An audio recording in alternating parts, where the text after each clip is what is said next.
Hi friends, मैं अंगंजा शर्मा जी की वित्ताकांक्षा में आपका स्वागत करती हूँ। आज हम करने वाले हैं जो हमारे 3000 प्लस एमसीक्यू का एक प्रैक्टिस सेट चल रहा था, उसका पहला भाग कर चुके थे और आज हम दूसरा भाग करने वाले हैं। बहुत ही शानदार ये प्रश्न उत्तर हैं जो कि आपके एग्ज़ाम में आना ही है। यहीं से प्रश्न करवा रही हूँ मैं पूरा।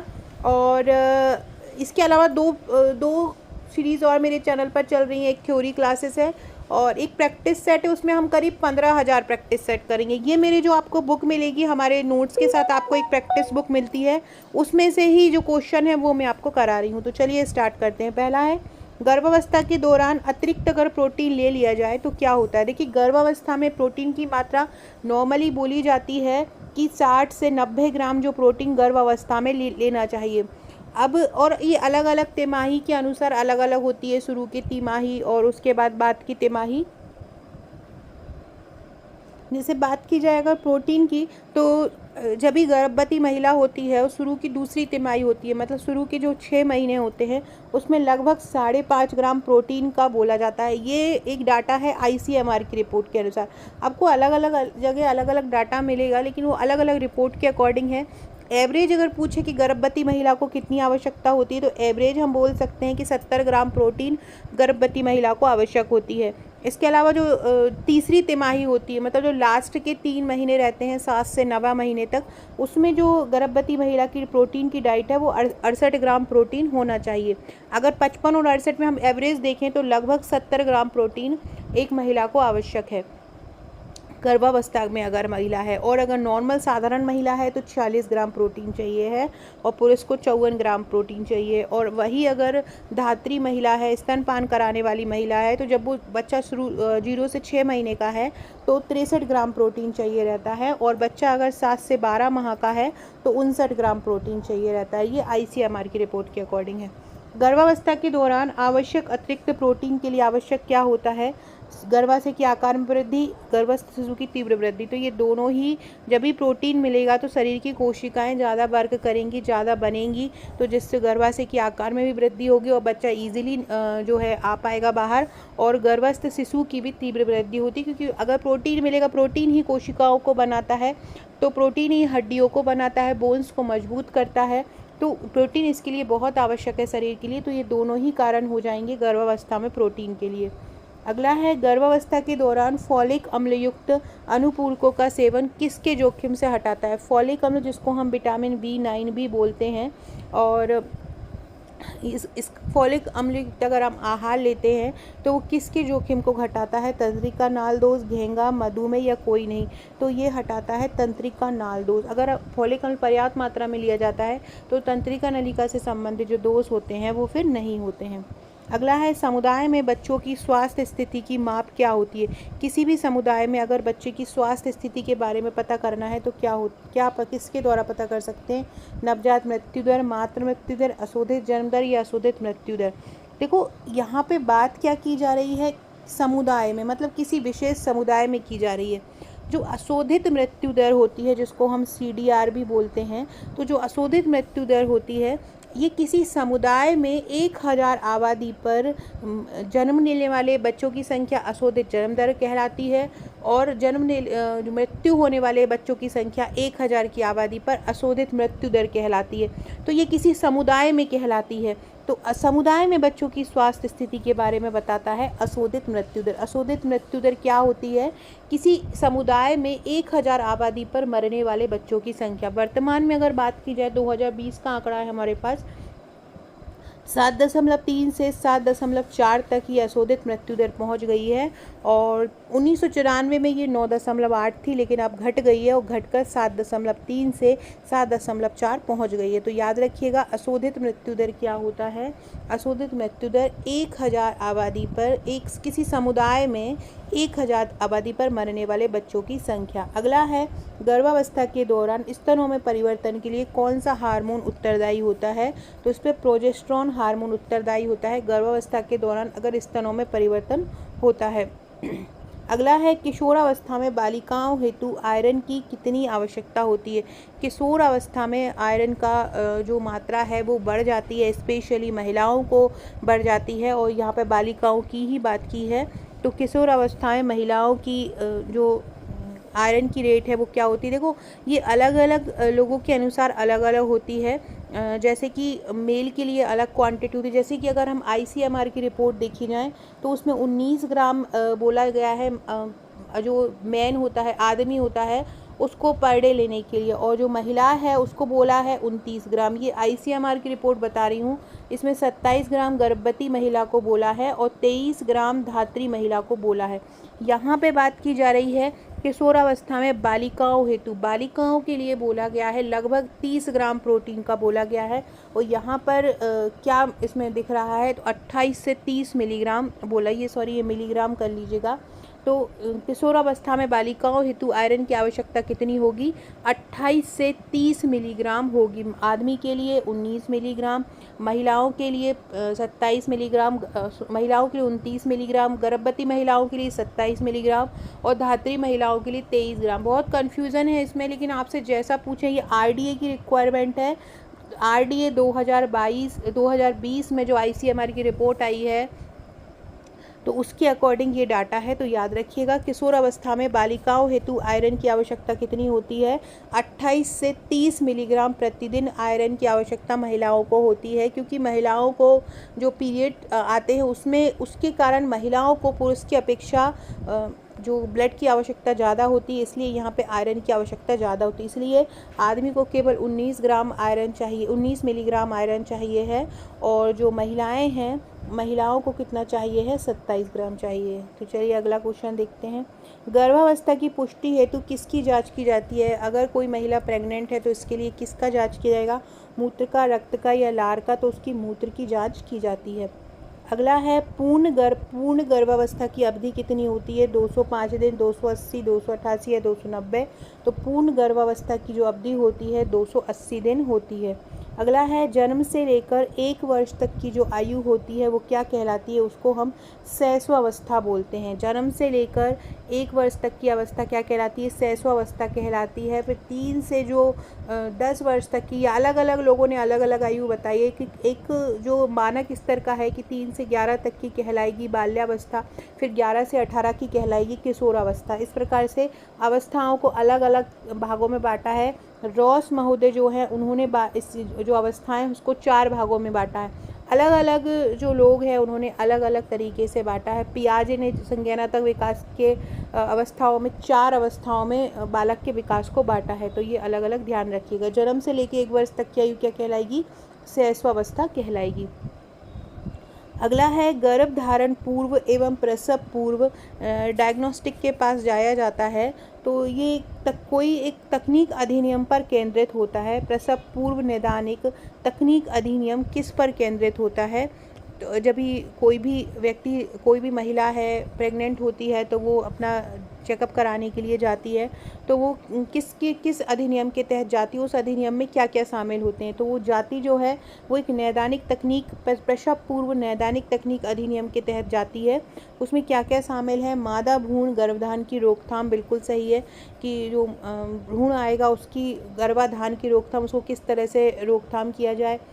जन्म से पहले लिंग की पहचान की रोकथाम, जन्म से पहले लिंग का ना बताया जाए। इसमें इस अधिनियम में बोला गया है कि कोई भी चेकअप हो, ये डॉक्टर ये ना बताए किसी भी पेरेंट्स को कि उसका लिंग क्या है। दंपति को व्यापक एवं उपयुक्त परामर्श, जो दंपति आए उसको बिल्कुल बेहतर परामर्श दिया जाए। तो ये सभी प्रसव पूर्व नैदानिक तकनीक अधिनियम पर केंद्रित है। तो इसके उपरोक्त सभी इसके आंसर सही हो जाएंगे। अगला है गर्भावस्था में इनमें से किस समस्या का जो अनुभव नहीं होता है। डबकाई मतलब उपकाई, एडिमा, उल्टियाँ, दांतों में सड़न। देखो उपकाई आती है, एडिमा भी हो जाता है क्योंकि तरल पदार्थ एकत्र हो जाता है जिसके कारण सूजन आ जाती है। उल्टियाँ भी होती हैं लेकिन दांतों में सड़न नहीं होती है। गर्भावस्था में दांतों में सड़न का अनुभव नहीं होता है, बाकी इन सभी का अनुभव होता है।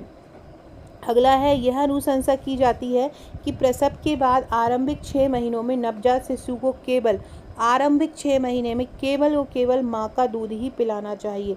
फिर 6 से 8 महीने में थोड़ा थोड़ा पूरक आहार देना स्टार्ट करना चाहिए, लेकिन आरंभिक जो 6 महीने हैं केवल महिला को स्तनपान ही महिला अपने बच्चे को केवल स्तनपान ही कराए, ऐसी सलाह दी जाती है। फ्रेंड, जिससे आप ये क्वेश्चन कर रहे हो, ये मेरा सुपरवाइज़र का प्रैक्टिस सेट है। ये प्रैक्टिस सेट आपको हमारे नोट्स के साथ मिलेगा।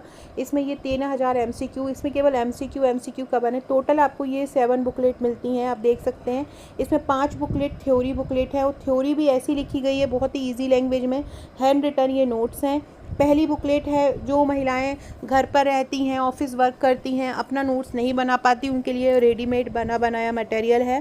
पहला वॉल्यूम जो मिलता है पोषण और स्वास्थ्य का मिलता है। इसमें पोषण से संबंधित सभी फैक्ट है, आईसीएमआर रिपोर्ट है, जितने भी करंट डाटा है, मनुष्य की जो अलग अलग महिलाओं की अवस्था है, गर्भवती महिला है, धात्री महिला है, बालकों की अवस्थाएँ, उनमें किस किस अवस्था में कैसा कैसा पोषण चाहिए है, ये कवर किया है। योजना एवं संस्थाओं को कवर किया है, लगभग 500 प्लस योजनाएं हैं इसमें। तीसरा जो वॉल्यूम है इसमें गणित तर्क शक्ति कंप्यूटर को कवर किया है। चौथे वॉल्यूम में शिशु की प्रारंभिक देखभाल एवं शिक्षा है। इसमें बच्चे की देखभाल से संबंधित सभी महत्वपूर्ण तथ्य, शिक्षा से संबंधित तथ्य, सिद्धांतों से संबंधित तथ्य सभी कवर किया है। ये वस्तुनिष्ठ प्रश्न जो क्वेश्चन आप देख रहे हैं इसी बुकलेट से करवा रही हूँ। इसके अलावा जो छठवां वॉल्यूम है इसमें नियम, अधिनियम, प्रबंधकीय गुण, शारीरिक संरचना से संबंधित प्रश्न है, विकास की अवधारणा से संबंधित प्रश्न है। इसके अलावा ये 1000 वन लाइनर की बुकलेट है। ये तो हुए हमारे ऑफलाइन नोट्स। इसके साथ ही केवल इसी रेट में 1399 प्लस 100 कुरियर में हम आपको ऑनलाइन भी तैयारी करा रहे हैं और ऑफलाइन नोट्स भी दे रहे हैं। ऑनलाइन तैयारी के लिए हम आपको एक ग्रुप प्रोवाइड कराते हैं व्हाट्सएप पर। इसमें केवल वही लोग जुड़ते हैं जो हमारे नोट्स परचेस करते हैं। यहाँ पर हम टॉपिक देते हैं, टॉपिक से बोला जाता है आपको तैयार कीजिए। टॉपिक भी बहुत ईजी लैंग्वेज में एक छोटा छोटा टॉपिक बनाकर दिया जाता है, फिर उससे संबंधित टेस्ट लिए जाते हैं। इससे हज़ारों प्रश्नों की आपकी तैयारी होगी। साथ में हमारी कोई भी वीडियो में, जैसे हम एक प्रैक्टिस सेट करा रहे हैं, ये तो हमारा 3000 प्लस एमसीक्यू को आपको मिल ही रहा है। साथ में हम जो 15,000 प्रश्न आपको करवा रहे हैं एक्स्ट्रा सुपरवाइज़र के, वो भी हम ग्रुप में देते हैं निःशुल्क। तो ये सभी चीज़ आपको मिल रही है केवल 1399 प्लस 100 कुरियर में। एक 3000 प्लस एमसीक्यू का वस्तुनिष्ठ प्रश्न का सेट, एक 1000 वन लाइनर की बुकलेट मिल रही है, जिसमें आप फ्री टाइम में पूरा पढ़ सकते हैं। यहीं से ही आपको डायरेक्ट बहुत सारे क्वेश्चन मिलेंगे। इसके अलावा ये 5 बुकलेट थ्योरी की मिल रही है और एक व्हाट्सएप का ग्रुप जहां बहुत शानदार तैयारी आपकी डेली करवाई जाती है। बहुत ही इजी लैंग्वेज में टॉपिक दिए जाते हैं तैयार कर करके। जो भी कठिन से कठिन टॉपिक होता है उसको सरल भाषा में तैयार करके दिया जाता है, जिससे आपकी तैयारी बेहतर होगी। एग्ज़ाम तक करीब 15,000 प्लस एमसीक्यू हम ग्रुप के माध्यम से और ये नोट्स के माध्यम से आपको कवर करा देंगे। अगला क्वेश्चन है, गर्भावस्थाकालीन मधुमेह के कारण यदि गर्भावस्था में मधुमेह हो जाता है तो जो शिशु का जन्म होता है वो कैसा हो जाता है? जन्म के समय अधिक भार, जन्म के समय कम भार, जन्म के समय सामान्य भार, उपयुक्त सभी। तो जब मधुमेह हो जाता है तो शिशु का जन्म के समय अधिक भार वाला हो जाता है। याद रखना, यदि गर्भावस्था में मधुमेह हो जाता है तो। अगला है, इनमें से कौन गर्भावस्था के दौरान यौन संचारित रोग नहीं है? इनमें से ऐसा कौन है जो गर्भावस्था के दौरान यौन संचारित रोगों में नहीं आता है? HIV एड्स ये आ सकता है, एनीमिया ये भी आ सकता है, सिफिलिस नहीं आ सकता है, हेपेटाइटिस बी व सी भी आ सकता है। तो इसका सी आंसर हो जाएगा। बाकी एड्स हुआ, एनीमिया हुआ, हेपेटाइटिस बी, हेपेटाइटिस सी ये सभी आ सकता है। ये वायरस के कारण होता है और हेपेटाइटिस के जो वायरस के प्रकार जो होते हैं वो 5 प्रकार के होते हैं, A, B, C, D और E। अगला क्वेश्चन है, प्रति डैश पर जीवन के प्रथम वर्ष में मरने वाले नवजात शिशुओं की संख्या को क्या कहा जाता है? ये प्रति कितने मतलब नवजात जो मृत्यु दर कहलाती है, प्रति कितनी जनसंख्या पर मरने वाले नवजात शिशुओं की संख्या कहलाती है? तो प्रति 1000, मतलब प्रति 1000 जन्म लेने वाले, मतलब हर 1000 जन्म लेने वाले पर बच्चों पर जितने बच्चों की मृत्यु हो जाती है उसको ही बोलते हैं नवजात मृत्यु दर। तो कितनी? 1000 जीवित जन्मों, 1000 जीवित जन्मों पर प्रथम वर्ष में मरने वाले नवजात शिशुओं की संख्या को नवजात मृत्यु दर कहते हैं। अगला है, निषेचन से लेकर 2 माह की समाप्ति तक निषेचित अंड कोशिका को क्या कहा जाता है? जो निषेचित अंड कोशिका कहलाती है, निषेचन से लेकर 2 माह की समाप्ति तक उसको भ्रूण कहा जाता है।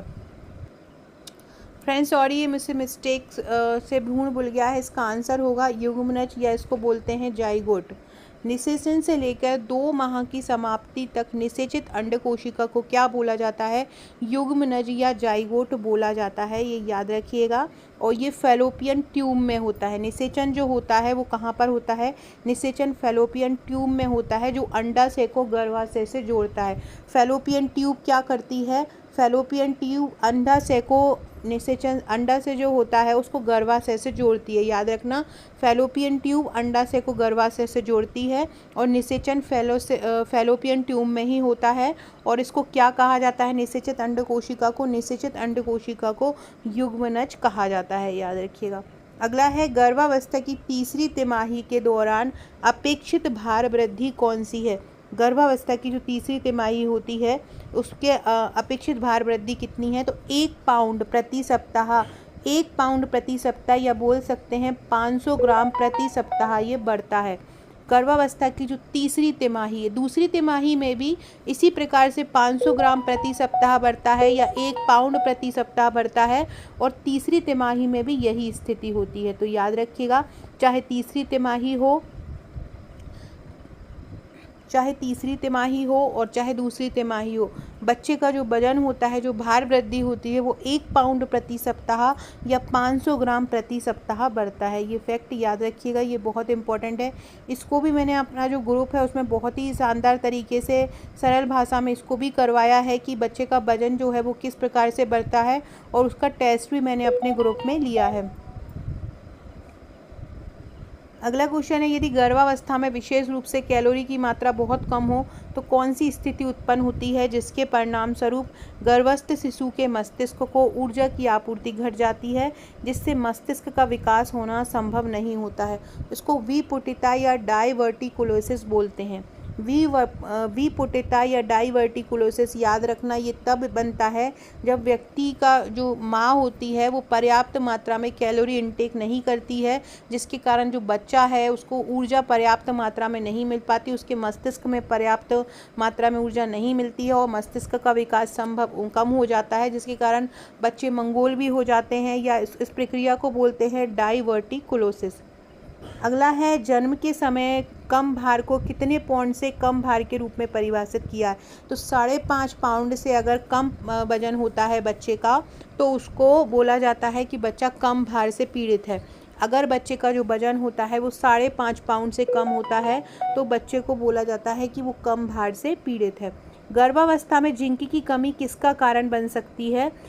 जन्म के समय कम भार, डीएनए व आरएनए का संश्लेषण में क्षीणता, या उपरोक्त दोनों।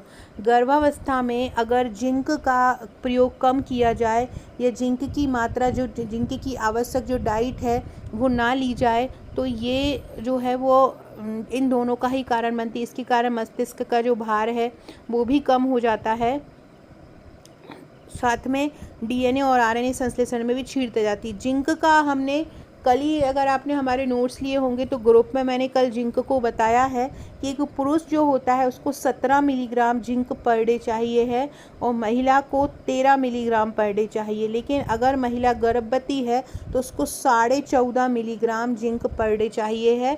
धात्री महिला को 14 मिलीग्राम जो जिंक है पर डे चाहिए। तो जिंक की मात्रा को याद रखिएगा, पुरुष को 17 मिलीग्राम, महिला को 13 मिलीग्राम, गर्भवती महिला है तो 14.5 मिलीग्राम और धात्री महिला है तो 14 मिलीग्राम। ये हमारे ग्रुप के सभी लोगों को याद है, हमने उनको बहुत सरल तरीके में करवाकर इसको याद करवा दिया है। अगला है, कुछ पर्यावरणीय स्थितियां गर्भावस्था के दौरान शिशु के स्वास्थ्य विकास को क्षति पहुंचाती हैं। उनका सर्वाधिक हानिकारक प्रभाव गर्भावस्था के किस चरण में होता है? गर्भावस्था का कौन सा चरण ऐसा होता है कि जब सबसे ज़्यादा ये पर्यावरणीय स्थितियों का सबसे ज़्यादा प्रभाव होता है, उसको भ्रूण अवस्था कहते हैं। भ्रूण अवस्था जो होती है उस दौरान क्या होता है, शिशु के स्वास्थ्य विकास को क्षति पहुंचा सकती हैं पर्यावरणीय स्थितियां। जब भ्रूण बन जाता है और उस समय अगर कोई बाहर स्थितियां ऐसी हैं जो शिशु के स्वास्थ्य विकास को गति पहुंचाती हैं, तो जो भ्रूण अवस्था आती है वो सबसे ज़्यादा हानिकारक प्रभाव देती है। याद रखिएगा, भ्रूण अवस्था। ये गर्भावस्था के लगभग तीसरे सप्ताह से लेकर 8वें सप्ताह तक चलती है। ये भी याद रखिएगा, जो भ्रूण अवस्था होती है वो कब से कब तक चलती है, ये गर्भावस्था के लगभग तीसरे सप्ताह से लेकर गर्भावस्था के 8वें सप्ताह के अंत तक रहती है। इसको भ्रूणावस्था कहते हैं।